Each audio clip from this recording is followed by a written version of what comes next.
Halo teman-teman, salam sejahtera untuk kita semua. Perkenalkan, saya Dwi Adityaharini, dosen program studi S1 Biologi Fakultas Bioteknologi Universitas Kristen Duta Wacana. Pada kesempatan ini, saya akan menjelaskan rencana pembelajaran mata kuliah biokimia. Mata kuliah biokimia merupakan mata kuliah wajib bagi mahasiswa semester 2 dengan bobot 3 SKS yang disampaikan selama 16 kali pertemuan dalam bahasa Indonesia. Mata kuliah ini bertujuan untuk memberikan pemahaman kepada mahasiswa mengenai konsep bioenergetika, struktur kimiawi biomolekul seperti DNA, protein, karbohidrat, dan lipid, proses anabolisme dan katabolisme, serta pengaruh nutrisi dalam metabolisme. Mahasiswa juga dibekali keterampilan untuk melakukan pengujian kualitatif dan kuantitatif biomolekul dalam berbagai sampel. Setelah mengikuti mata kuliah ini, mahasiswa diharapkan mampu menjelaskan dan mengidentifikasi jenis-jenis biomolekul, proses metabolisme, dan perannya dalam kehidupan. Selain itu, mahasiswa juga diharapkan mampu melakukan uji kualitatif dan kuantitatif secara laboratoris. Adapun materi pembelajaran yang diberikan terdiri atas yang pertama pengantar biomolekul sebagai desain molekuler kehidupan, 2. Konsep bioenergetika, yang ketiga struktur dan sifat kimia protein, karbohidrat, lipid, dan nukleotida, yang keempat metabolisme karbohidrat, protein, dan lipid, yang kelima biokimia nutrisi, dan keenam biokimia pangan. Pembelajaran akan disampaikan secara tatap muka langsung di kelas dan laboratorium dengan metode transfer knowledge, small group discussion, case study, dan self-directed learning. Penilaian dilakukan melalui kuis dan tugas dengan bobot 20%, ujian tengah semester 15%, ujian akhir semester 15%, dan case study atau praktikum 50%. Materi pembelajaran dapat diakses dengan mudah oleh mahasiswa melalui platform e-class dengan tautan video pembelajaran yang telah disediakan di dokumen rencana pembelajaran semester. Demikian yang dapat saya sampaikan mengenai deskripsi singkat mata kuliah biokimia. Berikutnya adalah cuplikan proses pembelajaran pada pertemuan keempat dengan materi, struktur, dan sifat kimia protein. Selamat menyaksikan. Selamat pagi teman-teman semuanya. Selamat pagi, Bu. Iya, pada pagi hari ini kita sudah masuk ke pertemuan keempat untuk mata kuliah biokimia dan kita akan belajar mengenai struktur dan sifat kimia protein. Kabarnya baik ya teman-teman? Kabar Hari baik, ini? Bu. Oke, baik ya. Nah, sebelum memulai agar nanti pertemuan kita dapat berjalan dengan baik dan lancar, kita akan awali dalam doa terlebih dahulu. Mari kita siapkan hati kita. Doa dipersilahkan. Doa selesai. Ya, teman-teman, ini pertemuan keempat kita mengenai struktur dan sifat kimia protein. Di pertemuan sebelumnya kita sudah belajar tentang struktur dan sifat kimia karbohidrat sebagai salah satu biomolekul di dalam proses metabolisme. Di dalam karbohidrat, kita masih ingat juga ya unsur-unsurnya ada apa saja, ada karbon, hidrogen, dan oksigen. Nah, di sini kita nanti akan bahas lebih mendalam mengenai protein. Nah, sebelum itu, kita lihat ya teman-teman di sini, ini adalah salah satu contoh makanan yang sering kita gunakan ya, bahan makanan yang kita gunakan dalam memasak yaitu monosodium glutamat. Dan tahukah monosodium glutamat ini kita sering sebut micin? Iya. Ya. Micin. Ini kira-kira menurut teman-teman dari 4 biomolekul yang ada, dia masuk di mana? Protein kah? Kemudian karbohidrat, lipid, atau nukleotida? Protein. Protein, iya, Yes. baik benar. Dia masuk di dalam protein teman-teman. Kenapa?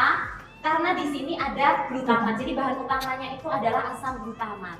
Dan asam glutamat ini adalah salah satu contoh asam amino yang ada dari banyaknya asam amino yang tersedia.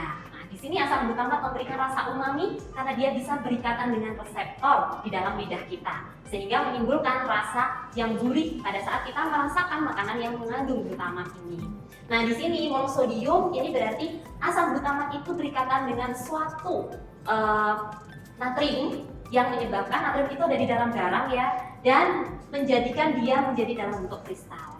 Nah, monosodium glutamat ini atau asam glutamat di sini ini merupakan salah satu hasil dari proses fermentasi.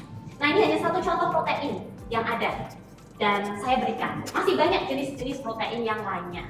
Kalau kita lihat dari strukturnya teman-teman, ini adalah dari monosodium glutamat dan ini adalah glutamat. Di sini ini adalah struktur dari asam amino. Nanti kita akan lihat lebih dalam struktur dasarnya seperti apa. Sehingga untuk tujuan pembelajaran kita pada pertemuan ini ada dua yang utama. Yang pertama adalah mahasiswa diharapkan mampu mendeskripsikan struktur dasar asam amino, peptida, dan protein. Kemudian yang kedua, mahasiswa diharapkan mampu mengkorelasikan struktur molekul terhadap sifat asam amino dan implikasinya. Jadi untuk kita bisa tahu nanti fungsinya, maka kita juga harus tahu dulu struktur dasarnya seperti apa dan nanti pengaruhnya kemana.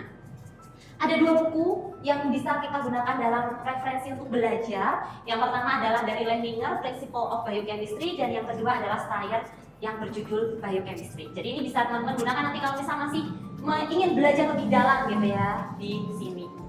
Nah, untuk protein sendiri teman-teman masih ingat ini adalah central dogma. Sangat dasar sekali di ilmu biologi dan harus teman-teman ketahui. Protein itu dihasilkan dari proses translasi dari RNA. RNA dihasilkan dari proses transkripsi. Transkripsi ini apa yang ditranskripsikan yaitu DNA. DNA ini ada di dalam gen kita. Sehingga terbentuklah protein di sini. Nah, protein ini ada dua, dibagi menjadi protein struktural dan protein fungsional. Kalau untuk protein struktural, ini yang biasa kita temukan di jaringan dan otot. Kan banyak tuh kalau yang lagi ingin memperbesar ototnya gitu ya, makan banyak protein. Nah, ini nanti proteinnya akan berkontribusi di sini jaringan dan otot. Sedangkan kalau yang fungsional berarti harus punya fungsi. Ada enzim, ada hormon, ada sistem imun dan juga bisa digunakan. Paling terakhir ini adalah sebagai sumber energi, tapi itu yang paling terakhir gitu ya, paling terakhir yang kalau misal karbohidratnya sudah habis. Nah, protein kita lihat di sini kayak gumpalan ya, kayak gumpalan benang begitu. Ini kalau kita uraikan, ini bisa menjadi suatu rantai yang kita sebut sebagai rantai polipeptida. Nah, rantai polipeptida ini terdiri dari, kita bisa lihat di sini ada abjad-abjadnya ya, W, G, C dan seterusnya. Ini kita sebut sebagai asam amino. Asam amino ini nanti akan tersusun menjadi suatu rantai yang digabungkan oleh suatu ikatan. Kira-kira ada yang tahu nggak ikatannya apa? Oh iya, betul sekali. Karena di sini kan polipeptida, berarti poli banyak, maka nanti yang akan menggabungkan di sini adalah ikatan peptida. Jadi kita bisa lihat di sini.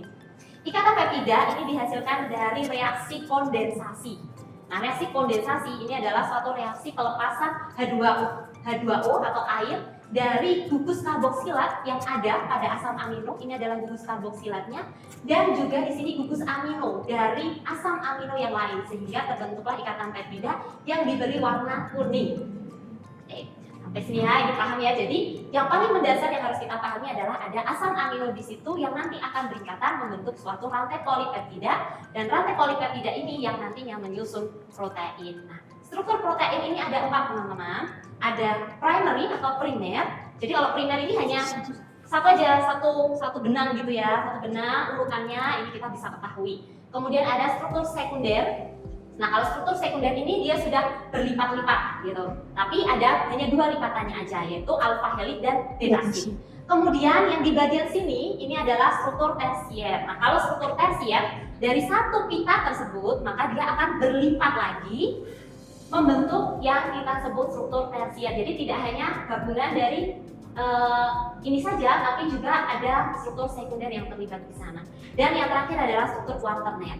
Kalau quaternary ini ada 2, jadi pita tadi itu ada 2 dan itu akan bergabung menjadi satu yang dilakukan melalui suatu interaksi. Nah, kira-kira ya teman-teman ketahui di sini ada berapa banyak asam amino yang ada? 21. Ada lagi yang lain? Berapa? 20. Terus? Ada lagi? Ada yang tahu? Tadi udah jawab 20 gitu ya. Nah, jadi di sini teman-teman ada yang standar itu 20 asam amino. Ada 20 asam amino yang nantinya akan dikode dalam 2 bentuk. Kode pertama itu 3 huruf, yang satunya kadang juga dikodekan dalam 1 huruf atau 1 abjad. Kita bisa lihat di sini dari alanin sampai valin. Kalau teman-teman hitung, Bu, di sini itu ada 22 gitu ya. Kok ada gabungan di sini dan tadi Ibu nyebut 20 gitu. Karena 20 itu yang dia tunggal dan itu sudah terstandarkan. Namun di dalam perjalanan penelitian, kita kan melakukan identifikasi tuh. Kita mengekstrak sesuatu, dapat protein, kemudian kita analisis gitu ya. Atau kita analisis enzim gitu. Strukturnya ada apa saja di situ asam aminonya, karena itu penting. Ternyata sulit dibedakan antara asparagin dan aspartic acid serta glutamin dan glutamic acid. Sehingga di sini dikodekanlah ASX dan GLX. Tapi yang standar itu ada 20, ya, ada 20. Kemudian, menurut teman-teman di sini, apakah sifat asam amino, ini contoh aja ada 4 gitu ya. Kalau tadi ada 20, kalau saya gambarkan kan nggak bisa. Jadi saya gambarkan di sini ada 4. Ada alanin, cystein, threonine, dan leucine. Nah, apakah sifatnya sama atau berbeda? David? Berbeda. Berbeda. Kemudian kalau ada yang jawab sama, ada nggak yang menjawab sama? Oke, kira-kira kenapa David kok berbeda? Kalau cuma dilihat dari gambarnya aja Bu, ya sebagai jawab itu kan banyak adanya tiap asam-asamnya ini kan beda-beda. Saking namanya. Iya, betul sekali. Jadi sifatnya ini berbeda. Meskipun dia terdiri dari asam amino, yang pasti dia terdiri dari gugus karboksilat dan gugus amino. Jadi ini karboksilat, ini amino, kita bisa lihat ya, ini sama. Yang ini juga, tapi bagian belakang di sini itu berbeda, sehingga sifatnya ini bisa berbeda, begitu. Nah, bagaimana sifatnya ini? Ada apa saja, gitu ya? Karena dia dipengaruhi oleh gugus R di sini. Jadi ada penentu gugus R. Kalau ciri khasnya ada 2 ini, tapi ada gugus R di sini. Ada 5 untuk pembagiannya. Ada alifatik non polar, ada aromatik, ada polar dan tidak bermuatan, polar dan bermuatan positif, dan polar bermuatan negatif. Jadi ada 5. Dari 20 tadi akan dibagi dalam 5 kelompok. Nah, sebelum kita masuk ke sana, kita lihat dulu nih. Kita ingat kembali, kita coba mencari lagi ya memori kita mengenai ikatan ionik polar, kovalen, dan non-polar. Ya. Kalau misal ada yang seperti ini teman-teman, jadi ada Emily dan Sarah. Kemudian si Sarah ini kita bisa lihat dia kayak kedinginan gitu. Sedangkan kalau Emily ini dia kayak kepanasan. Nah, kemudian si Emily ini memberikan selimutnya ke Sarah dan dua-duanya bahagia. Menurut teman-teman, ini masuk di ionik polar, kovalen, atau non-polar? Apa ini? Ionik, yes, betul sekali ionik. Karena di sini selimut ini adalah melambangkan elektron, dan pada saat elektron ini diberikan ke orang lain, maka dia akan menjadi ion, yaitu ion positif. Nah, di sini digambarkan dengan Na, dan Cl ini yang menerima elektron dan jadi bermuatan negatif, sehingga ini adalah contoh ikatan ionik ya, terbentuk ion. Kalau yang ini, kira-kira ada selimut, kemudian dua-duanya dipakai nih bersamaan. Kalau ionik tadi kan sudah enggak, polar, kovalen, atau non-polar? Kovalen. Apa kovalen? Kovalen, yes, ini adalah kovalen karena elektron digunakan secara bersama-sama. Ya, jadi tadi ada ionik, kovalen, paham ya? Kemudian kovalen itu dibagi menjadi 2 teman-teman, polar dan non-polar. Kalau untuk yang ini adalah contoh dari kovalen polar. Kenapa? Karena selimutnya di sini digunakan bersama-sama, tapi ada salah satu yang cenderung untuk menarik selimutnya atau menarik elektron ke arah dirinya, yaitu suatu unsur yang memiliki elektronegativitas yang tinggi, lebih besar. Di sini digambarkan dengan Cl. Kemudian kalau untuk yang non-polar, ini digunakan secara sama dalam porsi yang sama. Contohnya di sini adalah ClCl. Jadi dua-duanya kalau mau menariknya sama. Kalau mau memberinya juga sama. Nah, ini adalah contoh dari kovalen non-polar. Nah, tadi kita lihat ada 20 jenis asam amino dan terbagi dalam beberapa sifat ya. Untuk glisin, alanin, prolin, valin, leusin, isoleusin, dan metionin, di sini saya beri warna pink untuk bagian gugus R-nya atau gugus rantai sampingnya. Nah, kalau kita melihat di sini untuk gugus rantai sampingnya, ini semua terdiri dari rantai karbon. Dan kita tahu rantai karbon ini akan berkontribusi dalam sifat hidrofobik. Sehingga ini masuk di dalam kelompok alifatik dan non-polar. Nanti asam-asam amino ini akan memberikan konformasi atau struktur yang kaku dari rantai polipeptidanya, sehingga tidak fleksibel seperti kita, ada bagian yang tetap kaku. Kemudian 5 asam amino yang lain ada serin, threonine, cystein, asparagin, dan glutamin. Coba teman-teman lihat di sini, ini kira-kira dari warna pada gugus R-nya dia masuk kemana? Pilih. Ada alifatik, aromatik, polar, tidak bermuatan, polar bermuatan positif, atau polar bermuatan negatif. Testing, kira-kira?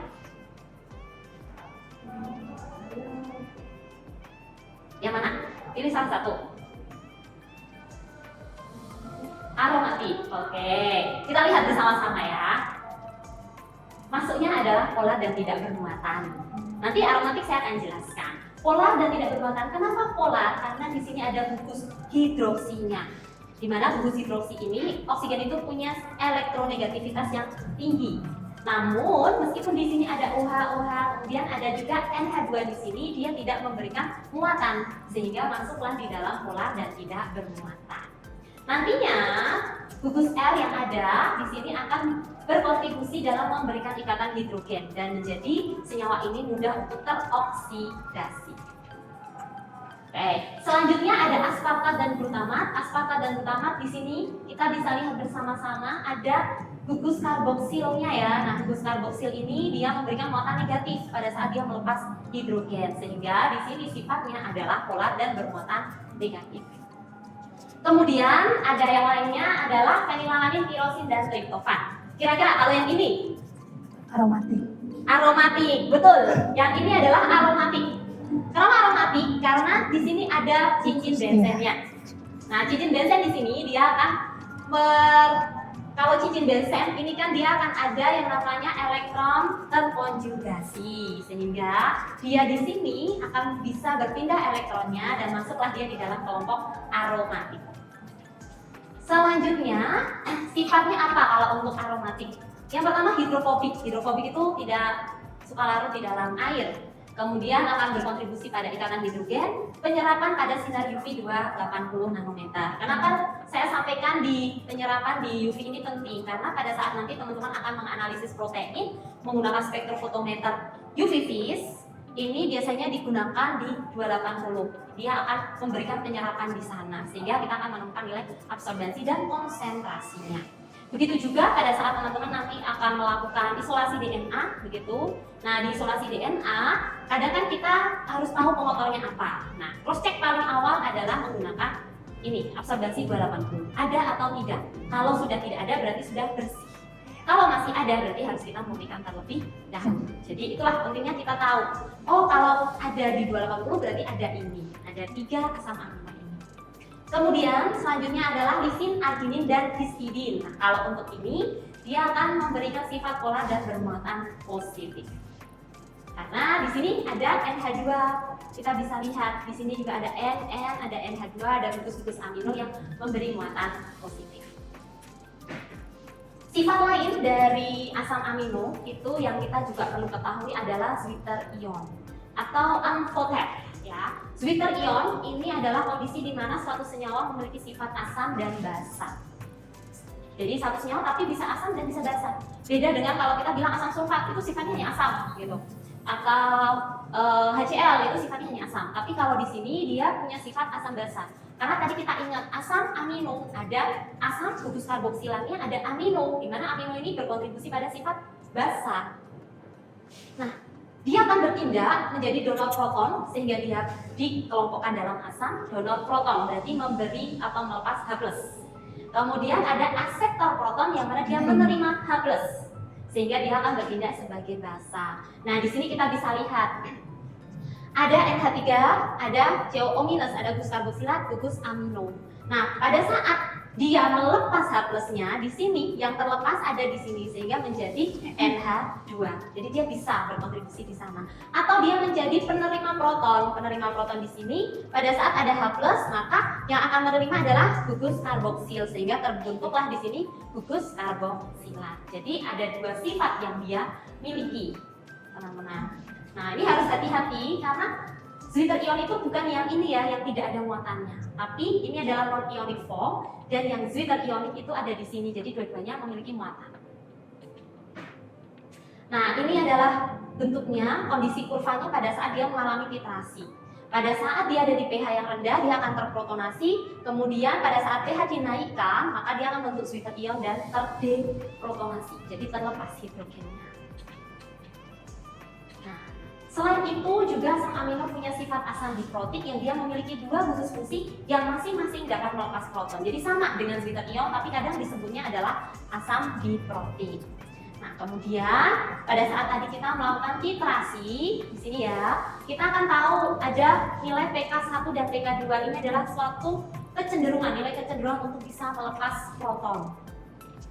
Ini contohnya adalah glisin. Pada saat glisinnya ada di pK1 di sini, ada keseimbangan jumlah antara yang bermuatan positif dengan yang dia ada dua muatannya atau bentuk zwitter ion. Kemudian pada saat dinaikkan hingga mencapai pK2 9,6, dia akan bermuatan negatif. Jadi kan terprotonasi, jadi bermuatan positif, terdeprotonasi, dia akan hilang hapusnya sehingga muatannya negatif. Nah, pengaruhnya ini kemana? Kesini adalah ke titik isoelektrik. Ini adalah nilai pH karakteristik di mana total muatan elektriknya sama dengan 0. Bentuk kurvanya seperti ini. Pada saat nilai pH ini adalah kondisi lingkungan. Pada saat nilai pH melebihi nilai PI titik isoelektrik, maka muatannya negatif. Pada saat pH sama dengan PI, muatannya 0. Pada saat pH kurang dari PI, muatannya positif. Nah, cara menentukan PI-nya nanti adalah dengan menghitung setengah dari akumulasi PK1 dan PK2. Namun kita harus memperhitungkan posisi zwitter ionnya ada di mana. Gitu. Oke, sampai di sini dulu ada yang ingin ditanyakan teman-teman? Ibu, izin bertanya Ibu, kalau semisalnya nilai isoelektrik dari masing-masingnya sudah diketahui, implikasinya itu untuk apa ya Bu? Oke, kalau misal kita tahu isoelektriknya gitu ya. Nah, biasanya ini kita gunakan pada saat kita mau melakukan isolasi protein. Nah, protein itu kan ada asam amino yang menyusun dan tiap asam amino di situ berkontribusi dalam nilai PI. Sehingga pada saat kita mau mengendapkan, kita bisa mengkondisikan nilai pH-nya. Gitu, sehingga nanti kita akan dapatkan isolat yang kasar gitu. Udah cukup atau ada lagi? Cukup. Oke, baik. Nah, tadi kita udah lihat untuk nilai PI-nya ada lebih mudah, maka kita akan praktekkan gitu ya. Coba teman-teman lihat dulu ya. Kalau tadi kita hanya punya dua PK1 dan PK2, sekarang kita punya di sini PKR. Ini adalah nilai atau kondisi di mana ada penambahan OH, konsentrasi basa. Kira-kira berapa nilai PI-nya? Ya, ini saya sudah tunjukkan kira-kira untuk reaksinya bagaimana. Oke, ada yang mau mencoba mengerjakan di depan agar lebih paham? Ya, oke, boleh silahkan Siani. Kira-kira bagaimana menentukan nilai PI? PI tadi adalah titik isoelektrik, yaitu kondisi di mana muatan positif dan muatan negatifnya sama dengan 0. Oke, silahkan mari Siani bisa ke depan, kita kerjakan. Oke, silahkan. Boleh di sini coba. Tadi rumusnya PI sama dengan berapa? PK Setengah. PK 1 Ya, PK2. Oke. Lalu di sini untuk glutamat ada nilai PK1 2,9, PK 4,25 dan PK 29,67.